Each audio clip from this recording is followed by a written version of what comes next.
जय जगन्नाथ पिलाने मु रंजन पुणी थे आपण स्वागत करी आम यूट्यूब चैनल एक नुआ वीडियो को। तो पिलाने यही वीडियो में मुझे गोटे बढ़िया इनफॉरमेशन नहीं आसी जो पिला माने भी टीचर आशायी अच्छा अर्थात जो पिला माने बीएड कि सीटी करी वर्तमान भी बसी आउ केंद्रीय विद्यालय बा केंद्रीय विद्यालय जेकोसी संस्थार टीचर भाव जॉइन होगापी चाहूँगी ताले से निहाती भाव में जानी से गोटे टेस्ट क्वालिफाई करने पड़ी था। ठीक अच्छे जार ना हूँ कौन CTET central teacher eligibility test. तो सही सेंट्रल टीचर इलिजिबिलिटी टेस्ट पाई बर्तमान आपणकर गोटे पब्लिक नोटिस आसी सारी। तो आपण मैंने जमी ये देखिपे गोटे मिनट रुहतु कौन है रे।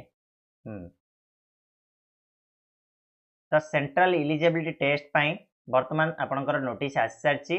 तो आप देखिपे पब्लिक नोटिस डेट रही 24/10/2025 जोटा कि आपणकर central board of secondary education तरफ आपणकर आसी केंद्रीय माध्यमिक शिक्षा बोर्ड तरफ।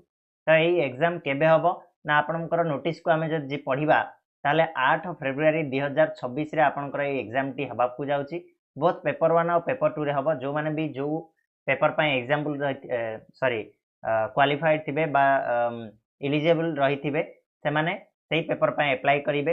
अप्लाई केबेठु हम सेटा आपनको नेक्स्ट जो इनफॉरमेशन रहिबो सेठी रे प्रोवाइड कर दिया जिवो। आपण माने देखुथिबे ये होची 21st edition of central teacher eligibility test माने सीबीएसई कंडक्ट करथिबा ये होची 21तम एडिशन सीटीईटी रो जोटा कि 8 फेब्रुआरी 2026 रु आपनकर हबा को जाउची।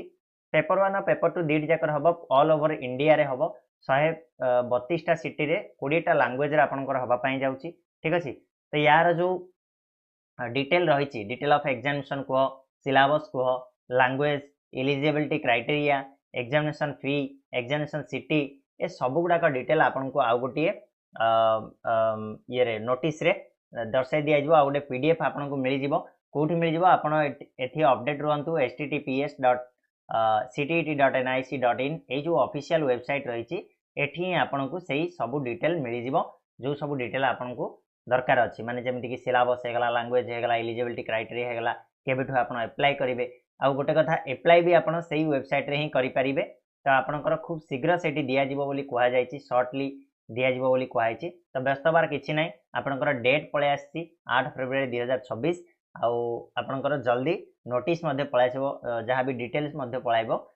डिटेल्स आसिला पर म आपन मानको वीडियो माध्यम रे मध्ये जणाई देबी जे कोन तार सिलेबस रहिछि कोन आपनको पढिया पई पडिबो को माने याको अप्लाई करि परिबे पेपर 1 को की अप्लाई करि परिबो पेपर 2 को की अप्लाई करि परिबो ताले डिटेल आसु तापर मु आपन मानको जणाई देबी। सेतबे जाय आपन मानकर काम कोन चैनल को सब्सक्राइब करिवे बेल नोटिफिकेशन को ऑन करके रखिथिबे जा द्वारा वीडियो आसीबा मात्रे आपनको नोटिफिकेशन टा तुरंत किना जाय के आपन मोबाइल रे पहुंच जिवो। ठीक अछि। तो एठी रहिबा नेक्स्ट वीडियो रे नुवा डिटेल नै के आसीबा सेतबे जाय धन्यवाद।